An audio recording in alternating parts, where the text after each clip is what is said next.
প্রিয় শিক্ষার্থীবৃন্দ, আসসালামু আলাইকুম।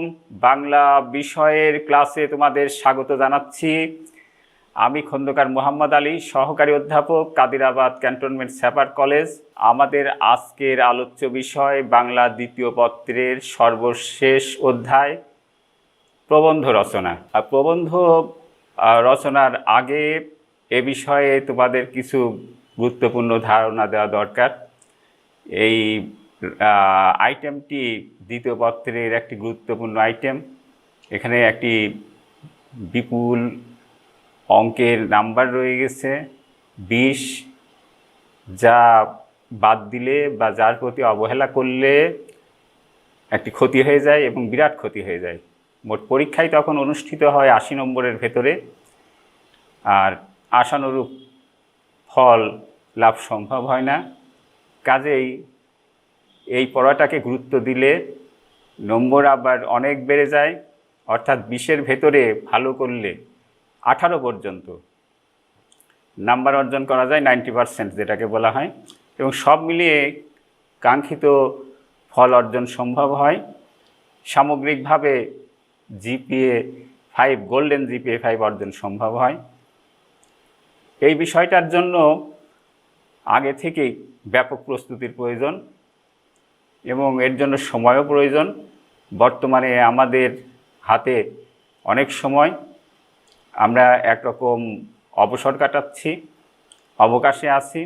অবকাশের একটা সুবিধা হলো কি, নিরিবিলি অত্যন্ত মনোযোগের সাথে একটা বিষয়কে বোঝা যায়, আবার সেটাকে অনুধাবন করে বাস্তবায়নও করা যায়। এখন আমরা এই সময়টাকে কাজে লাগিয়ে আমাদের বাংলা দ্বিতীয় পত্রের এই বৃহত্তম অধ্যায়টিকে গুছিয়ে নিতে পারি। এক্ষেত্রে আমাদেরকে খুব ভয় পেলে চলবে না, কারণ এইটা হচ্ছে দীর্ঘ পড়া এবং এই পড়ার অনেকগুলো বৈচিত্র্যময় বিষয় আছে। সেখান থেকে আমরা বেছে নিতে পারি কিছু। আমাদের এই প্রবন্ধ রচনার জন্য 5 ধরনের প্রবন্ধ আমাদের পরীক্ষায় এসে থাকে। আমরা সেগুলোর ভেতর থেকে অন্তত 2টি বা 3টি বিভাগকে বেছে নিলে আমাদের পড়া অনেক কমে আসে এবং আমরা সেগুলোর ভালো প্রস্তুতি নিয়ে পরীক্ষায় অংশগ্রহণ করতে পারি। এখন আমি এ বিষয়ে একটু বস্তুনিষ্ঠ আলোচনায় যেতে চাচ্ছি। তোমরা একটু খেয়াল করো, আমাদের এই প্রবন্ধ হচ্ছে বাংলা দ্বিতীয় পত্রের 12 নম্বর অধ্যায়। আর এই প্রবন্ধ রচনা যে কাজটা আমাদের করতে হয় সেটা হলো যে উৎকৃষ্ট মননশীল লেখা লিখতে হয় এখানে। অর্থাৎ প্রবন্ধ রচনার সময় আমাদেরকে উত্তম রূপে গঠিত লেখা লিখতে হয়, যে লেখা চিন্তাশীল, যুক্তিপূর্ণ, বুদ্ধিদীপ্ত, তথ্য সমৃদ্ধ, যাতে আবেগ নিয়ন্ত্রিত এবং ঘটনা বা কাহিনী যাতে সীমিত, এমন গদ্য রচনা আমাদের লিখতে হয়, বিষয়ভিত্তিক। আমরা একে আরও খোলাসা করে বলতে পারি যে বুদ্ধিদীপ্ত মননশীল গদ্য লেখাই প্রবন্ধ। এই প্রবন্ধ প্রধানত 2 রকম হতে পারে, ব্যক্তিনিষ্ঠ আর বস্তুনিষ্ঠ। যখন ব্যক্তি হৃদয়ের অনুভূতি অর্থাৎ লেখকের অন্তর অনুভূতি প্রধান হয়ে ওঠে, তখন সেটাকে আমরা বলতে পারি ব্যক্তিনিষ্ঠ প্রবন্ধ। আর যখন বিষয়টাই প্রধান হয়ে ওঠে, তখন সেটা বস্তুনিষ্ঠ বা বিষয় প্রধান প্রবন্ধ। আমাদের প্রধানত বিষয় প্রধান প্রবন্ধই লিখতে হবে, কারণ ভাবনিষ্ঠ প্রবন্ধ লেখার কাজ হচ্ছে, এই ধরনের কাজ করতে পারেন বড় বড় শিল্পী বা সাহিত্যিকরা। তো পরীক্ষায় আমাদের সাধারণত 5 ধরনের প্রবন্ধ লিখতে দেওয়া হয়ে থাকে। তার ভেতরে দেশাত্মবোধক সবসময় গুরুত্ব পায়, এরপর বিজ্ঞান বিষয়ক, তারপরে সমস্যা বিষয়ক, যে সমস্যাগুলো জাতীয় বা আন্তর্জাতিকভাবে হয়ে থাকে, তারপরে আসে প্রকৃতি বিষয়ক। এই প্রকৃতি সাধারণত স্বদেশের প্রকৃতি। এরপর যেগুলো আসে সেটা হচ্ছে ব্যক্তি নিরপেক্ষ রচনা। যদি কারো তেমন কোনো প্রস্তুতি না থাকে কিন্তু লেখার অভ্যাস থাকে, তাহলে সে কিন্তু অনায়াসে সেখান থেকে লিখতে পারে এবং ভালো নম্বর অর্জন করতে পারে। সেই ক্ষেত্রে যদি তার ভেতরে সৃজনশীলতা বেশি থাকে, তাহলে কিন্তু সে সাহিত্য আহ, রচনা করতে পারে ওই প্রবন্ধের মাধ্যমে, অর্থাৎ সাহিত্যিক প্রবন্ধ হতে পারে তার লেখাটি। আমরা এখন পরীক্ষায় আসতে পারে বিভিন্ন ধরনের প্রবন্ধগুলোর শিরোনাম জেনে নেই। আমাদের এই শিরোনাম জেনে নেওয়ার আগে প্রবন্ধ লেখার নিয়মকানুন নিয়ে আরেকটু কথা বলা দরকার, বিশেষ করে প্রবন্ধর অঙ্গ গঠন সম্পর্কে। একটি প্রবন্ধ যখন একজন শিক্ষার্থী লিখবে তখন তাকে তার অঙ্গ গঠনের সময় কি কি দিক খেয়াল রাখতে হবে, কোন কোন দিক মেনটেন করতে হবে। পরীক্ষার খাতায় যেগুলো মেনটেন না করলে নম্বর কমে আসে এবং রেজাল্ট ভালো হয় না, ফল ভালো হয় না। শিক্ষার্থী প্রথমেই কিন্তু ওই 5টির ভেতর থেকে নির্বাচন করবে সে কোনটি লিখবে। এটা নির্বাচন করার পর সে পরীক্ষার খাতায় একটি নতুন পৃষ্ঠা থেকে লিখতে শুরু করবে এবং সেইখানে যে প্রথমে সে ওই প্রশ্নপত্রের শিরোনামটি, তার নির্বাচিত শিরোনামটি সে তুলবে। তাহলে প্রবন্ধ লেখার ক্ষেত্রে প্রথম কাজই হলো, পরীক্ষার খাতায় প্রবন্ধ লেখার ক্ষেত্রে প্রথম কাজই হলো শিরোনাম পরিবেশন। এই শিরোনাম পরিবেশনের সময় সরাসরি শিরোনামটি আসতে পারে, কিছু কিছু কিছু বিষয়ের ক্ষেত্রে শিরোনামটি আবার বৈচিত্র্য নিয়ে, স্বাতন্ত্র্য নিয়ে অনুভূত হয়। যেমন বিবিধ বিষয়ে যদি এইরকম পরীক্ষার প্রশ্নে দেয়া থাকে তোমার প্রিয় লেখক, তাহলে কিন্তু তাকে তখন শিরোনাম দিতে হবে আমার প্রিয় লেখক কোলন শরৎচন্দ্র চট্টোপাধ্যায়। তোমার প্রিয় কবি, তাহলে কিন্তু তাকে শিরোনাম দিতে হবে আমার প্রিয় কবি কোলন কাজী নজরুল ইসলাম। বা তোমার প্রিয় ব্যক্তিত্ব, এরকম হলে তাকে লিখতে হবে যে আমার প্রিয় ব্যক্তিত্ব কোলন শেখ মুজিবুর রহমান, বঙ্গবন্ধু শেখ মুজিবুর রহমান। এগুলো একটু খেয়াল রাখতে হবে। তাহলে শিরোনাম কিন্তু পরিচিতি, যে সে কি বিষয়ে প্রবন্ধ লিখছে, কি লিখছে, এগুলোর পরিচিতি। এটাকে বাদ দিলে সেই শিরোনাম পরিচয়হীন হয়ে পড়ে, সেই প্রবন্ধ পরিচয়হীন হয়ে পড়ে, গুরুত্বহীন হয়ে পড়ে। এরপর প্রবন্ধ লেখার কাজ শুরু হবে। প্রবন্ধ লিখতে যে একটু জায়গা ছেড়ে দিয়ে সে ছোট বয়সে যেটা শিখেছে, যে ভূমিকা লেখা বা সূচনা লেখা, সেই কাজটাই সে করবে। কিন্তু এখন যেহেতু বড় হয়েছে, সে কলেজে উঠেছে বা তোমরা কলেজে উঠেছো, আরও পরে বিশ্ববিদ্যালয়ে উঠবে, এখন কিন্তু তোমাকে আর ওইটা ভূমিকা হিসাবে উল্লেখ না করলেও চলবে।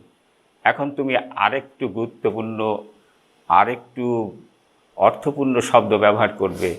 তুমি ওইখানে বলতে পারো অবতরণিকা, তুমি ওইখানে বলতে পারো প্রারম্ভিকা। বস্তুনিষ্ঠ প্রবন্ধের ক্ষেত্রে সংজ্ঞা, পরিচিতি এগুলো দিয়ে শুরু হতে পারে। বিবিধ বা সাহিত্যিক প্রবন্ধের ক্ষেত্রে লেখকের বুদ্ধি এবং সৃজনশীলতার উপর নির্ভর করবে যে তিনি কেমন অবতরণিকা করবেন। এইটার গঠন বা আকৃতি হবে ছোট, তেমন কিন্তু দীর্ঘ হবে না। তারপর যে কাজটা করতে হবে সেটা হলো প্রবন্ধ গর্ভ। এইটাই প্রবন্ধের মূল অংশ। এই প্রবন্ধ গর্ভের ভিতরে এই বিষয় অনুযায়ী মূল প্রবন্ধ পরিবেশিত হবে এবং এইখানে প্রবন্ধকার উপশিরোনাম, আমরা যেটাকে পয়েন্ট বলি, এখন আর ওটাকে পয়েন্ট না বলে উপশিরোনাম বলতে হবে এবং উপশিরোনাম যোগে ধারাবাহিকভাবে একের পর এক আলোচনা হয়ে বিষয়টা কিন্তু শেষের দিকে যাবে। উপশিরোনাম লেখার ক্ষেত্রে খেয়াল রাখতে হবে বা আলোচনার ক্ষেত্রে খেয়াল রাখতে হবে, এক একটি ভাবপূর্ণ কথা এক একটি প্যারাগ্রাফ বা অনুচ্ছেদে অবস্থান নেবে বা লিখতে হবে। বিষয়ের সঙ্গে সঙ্গতি নাই, সংশ্লিষ্টতা নাই এমন উপশিরোনাম দিয়ে এমন অনুচ্ছেদ লেখা যাবে না। এরপরে এটি ধারাবাহিকভাবে চলতে থাকবে। এরপরে যে জিনিসটা আসবে, যে জিনিসটা খেয়াল রাখতে হবে, সেটা হলো যে এই প্রবন্ধ লেখার সময় বিষয়নিষ্ঠ বা যুক্তিনিষ্ঠ প্রবন্ধ লেখার সময় প্রয়োজন হবে তথ্য, উপাত্ত, উদ্ধৃতি। এগুলো প্রদানের সময় অবশ্যই প্রবন্ধকারকে শুদ্ধভাবে, সঠিকভাবে, নির্ভুলভাবে এগুলো প্রদান করতে হবে। কারণ এইগুলো যাচাই করে দেখা হয় এবং ঠিক না হলে প্রবন্ধ কিন্তু উপযুক্ততা হারায় এবং কাঙ্ক্ষিত নম্বর অর্জনে ব্যর্থ হয়। এইভাবে প্রবন্ধটি যখন শেষ হয়ে আসবে তখন আমরা তার শেষ অংশটুকুকে বলবো পরিণতি। যেটাকে আমরা আগে বলতাম উপসংহার, সেই উপসংহার কথাটা এখন আর ওরকম না বলে ঠিক এরকমভাবে বলাই ভালো। তো উপসংহার বা পরিণতি অংশের দিকে আসার আগেই খেয়াল রাখতে হবে যে প্রবন্ধর বিষয় যাই হোক না কেন সেটাকে কখনোই নেতিবাচক উপস্থাপন করা যাবে না বা নেতিবাচক পরিণতির দিকে আনা যাবে না। শিক্ষার্থীদের কাজ হলো শিক্ষা গ্রহণ, এবং শিক্ষা সবসময় গঠনমূলক পথে নিয়ে যায়, এবং গঠনমূলক কার্যক্রম পরিচালনার জন্যই জীবনকে তৈরি করা হচ্ছে শিক্ষক শিক্ষার্থীর কাজ। সুতরাং বিষয় যাই হোক, যদি বিজ্ঞানের বিভীষিকাও হয় তাও কিন্তু শেষের আলোচনায় এসে বলতে হবে যে বিজ্ঞানের ওই আবিষ্কারগুলোকে ইচ্ছা করলেই মানব কল্যাণে কীভাবে ব্যবহার করা যেত এবং মানব জাতির কীভাবে উন্নয়ন হতো।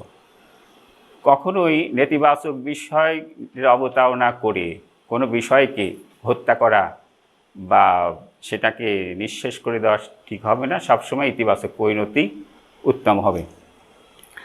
শিক্ষার্থীদের প্রবন্ধ লেখার ক্ষেত্রে একটু খেয়াল রাখতে হবে, প্রবন্ধ কিন্তু নাতিদীর্ঘ হয়, প্রবন্ধ খুব ছোটও হতে পারে বড় হতে পারে, কিন্তু তাদের পরীক্ষার এই 100 নম্বরের জন্য 20-এর যে সময় 8 ঘন্টা বা তার একটু বেশি, এর ভেতরে লেখা যায় সুচারুরূপে, এইরকম লেখাই ভালো। এটা সাধারণত 8 থেকে 10 পৃষ্ঠা হয়ে থাকে, তার থেকে 2-1 পৃষ্ঠা বেশি হতে পারে, কিন্তু 8 পৃষ্ঠার নিচে লেখা উচিত না। সাধারণত এটা 18 নম্বর পর্যন্ত অর্জন করে। এক্সামিনার কিন্তু দৈর্ঘ্যটাকেও একটু খেয়াল করেন। এবার আমরা আসি এই অবকাশের ভেতরে এই গুরুত্বপূর্ণ এবং দীর্ঘ পড়াটির তারা যে সমস্ত বিষয়ে প্রস্তুতি নেবে তার কিছু শিরোনামে। আমাদের পরীক্ষায় সাধারণত দেশাত্মবোধক রচনা এসে থাকে। তো দেশাত্মবোধক রচনাগুলোর ভেতরে কি কি রয়েছে? কোনো শিক্ষার্থী ইচ্ছা করলে এই দেশাত্মবোধকের সঙ্গে অন্য একটি বা এরকম কোনো একটি নিয়ে 2টির প্রস্তুতি নিতে পারে। 5 রকমেরই প্রস্তুতি তার নেওয়ার দরকার নেই। দেশাত্মবোধকের ভিতরে আমরা যে সমস্ত রচনা দেখতে পাই সেগুলো হলো দেশপ্রেম, অনেকবার পরীক্ষায় এসেছে। বাংলাদেশের মুক্তিযুদ্ধ, আমাদের গৌরবময় মুক্তিযুদ্ধ, আন্তর্জাতিক মাতৃভাষা দিবস, বাংলাদেশের প্রাকৃতিক সৌন্দর্য বা রূপসী বাংলা, বাংলাদেশের উৎসব, বাংলাদেশের সামাজিক উৎসব, বাংলাদেশের কৃষি ও কৃষক, সাম্প্রদায়িক সম্প্রীতি ও বাংলাদেশ, জাতীয় উন্নয়নে নারী সমাজের ভূমিকা, জাতি গঠনে নারী সমাজের ভূমিকা। এটাকে প্রধানত রেখে তারা, অর্থাৎ তোমরা ইচ্ছা করলে আরও 2-1টি বিষয়ের উপর প্রস্তুতি নিতে পারো, তাহলে তোমাদের সুবিধা হয়। পরবর্তী বিষয়টা হলো বিজ্ঞান বিষয়ক। এখান থেকে পরীক্ষা এসে থাকে তথ্য প্রযুক্তির মহাসড়কে বাংলাদেশ, মানব কল্যাণে বিজ্ঞান ও প্রযুক্তি, আধুনিক জীবন ও প্রযুক্তি, বিদ্যুৎ ও আধুনিক জীবন, কৃষিকাজে বিজ্ঞান, পৃথিবী এক বৈশ্বিক পল্লী, বিজ্ঞান যখন বিভীষিকা। আমরা এর পরের বিষয়গুলোতে আসি। পরের বিষয়গুলো সমস্যা বিষয়ক। সমস্যায় দেশ এবং বিশ্ব জর্জরিত, কাজে সমস্যাকে বাদ দিয়েও কিন্তু কখনো প্রশ্ন হয় না। সমস্যার ভিতরে আমরা যেগুলো দেখি প্রায় বছরেই, বাংলাদেশের প্রাকৃতিক দুর্যোগ, পরিবেশ দূষণ কারণ ও প্রতিকার, দ্রব্যমূল্য বৃদ্ধি ও প্রতিকার, দুর্নীতি উন্নয়নের অন্তরায়, খাদ্যে ভেজাল কারণ ও প্রতিকার, পরিবেশ সংরক্ষণ ও বনায়ন, পরিবেশ সংরক্ষণে নাগরিক সচেতনতা, বৈশ্বিক মহামারী কোভিড-19। তোমরা যেহেতু 21 সালের পরীক্ষার্থী, এই কারণেই এই নতুন এই সমস্যাটাকে আমি গুরুত্বপূর্ণ মনে করেছি, এবং 21 সালের পরীক্ষার জন্য এর একটা প্রস্তুতি নিতে পারো, কারণ এর যথেষ্ট তথ্য তোমার হাতে আছে। পরবর্তী বিষয়ে যাই। পরবর্তী ঋতু ও প্রকৃতি বিষয়ক। যারা তথ্য মনে রাখতে পারে না তাদের জন্য এই সাহিত্য ভাবাপন্ন বিষয়গুলো উপযুক্ত। এর ভেতরে আছে শীতের সকাল, বাদলা দিন, বর্ষণমুখর সন্ধ্যা, জ্যোৎস্না রাত, শরতের সকাল, নদীর তীরে সূর্যাস্ত। শীতের সকাল ও বাদলা দিন প্রায় পরীক্ষায় এসে থাকে। তারপরেরগুলো দেখি। বস্তুনিষ্ঠ, সাধারণ বা বিবিধ। যার মোটেও প্রস্তুতি নাই তার জন্য কিন্তু এগুলো ভালো, এবং সে ইচ্ছা করলেই এগুলো নতুনত্ব নিয়ে পরিবেশন করতে পারে। এর ভেতরে প্রথমে আছে আদব কায়দা বা শিষ্টাচার, এটা খুব পরীক্ষায় এসে থাকে। অধ্যবসায়, শৈশব স্মৃতি, তোমার প্রিয় কবি, তোমার প্রিয় লেখক, তোমার প্রিয় ব্যক্তিত্ব, বই পড়ার আনন্দ। আমি কিছুক্ষণ আগে বলছিলাম যে তোমার প্রিয় কবি, প্রিয় লেখক, প্রিয় ব্যক্তিত্ব, এগুলোর কিন্তু শিরোনাম করার সময় তোমার আর লেখা যাবে না, লিখতে হবে আমার। এবং কোলন দিয়ে, কবির ক্ষেত্রে যেমন কাজী নজরুল ইসলাম, কোলন দিয়ে, লেখকের ক্ষেত্রে যেমন শরৎচন্দ্র চট্টোপাধ্যায়, ব্যক্তিত্বের ক্ষেত্রে শেখ মুজিবুর রহমান, এরকমভাবে তোমাকে শিরোনাম তৈরি করতে হবে। প্রিয় শিক্ষার্থী বন্ধুরা, একটি ভালো প্রবন্ধ লেখার জন্য আগে থেকেই প্রস্তুতি প্রয়োজন। সেই প্রস্তুতির সময়টাই কিন্তু এখন, যেটা আমরা পেয়ে গেছি। ভালো প্রস্তুতি মানসম্পন্ন প্রবন্ধ গঠনের সহায়ক। পরীক্ষার জন্য শিক্ষার্থীদের আরেকটি গুরুত্বপূর্ণ তথ্য, পরীক্ষার জন্য শিক্ষার্থীদের পয়েন্ট বা উপশিরোনাম ভিত্তিক প্রবন্ধ গঠন করাই উত্তম, তাহলে মনে রাখা সহজ হয়। তোমরা দেখবে বড় বড় সাহিত্যিকের প্রবন্ধে কিন্তু কোনো উপশিরোনাম নাই, পয়েন্ট নাই, কারণ তারা হচ্ছেন মহাজন, তারা হচ্ছেন কীর্তিমান মানুষ এবং তারা হচ্ছেন প্রতিষ্ঠিত শিল্পী, তাদের কথাই আলাদা। তাদের হাতে প্রমথ চৌধুরী বলেছেন এক করতে আর হয় না, কিন্তু আমাদের হতে পারে। এই কারণেই কি করতে হবে, পরীক্ষা তোমাদেরকে পয়েন্ট বা উপশিরোনাম অনুযায়ী প্রস্তুতি নিতে হবে এবং মনে রাখা সহজ হবে। প্রবন্ধ লেখার কথা শুনে ভয় পেলে চলবে না। প্রবন্ধ রচনা করা মানে লিখতে শেখা। আমাদের প্রবন্ধ লিখতে দিয়েছে লিখতে শেখার জন্য। প্রবন্ধ রচনা মানে সাজিয়ে গুছিয়ে লিখতে শেখা। প্রবন্ধ রচনা মানে দীর্ঘ করে লিখতে শেখা, এই হারিয়ে না ফেলা। আর ভালো প্রবন্ধ হলো সাহিত্য কর্ম, আর লেখার চেষ্টা করা সাহিত্য চর্চা। ভালো থেকো।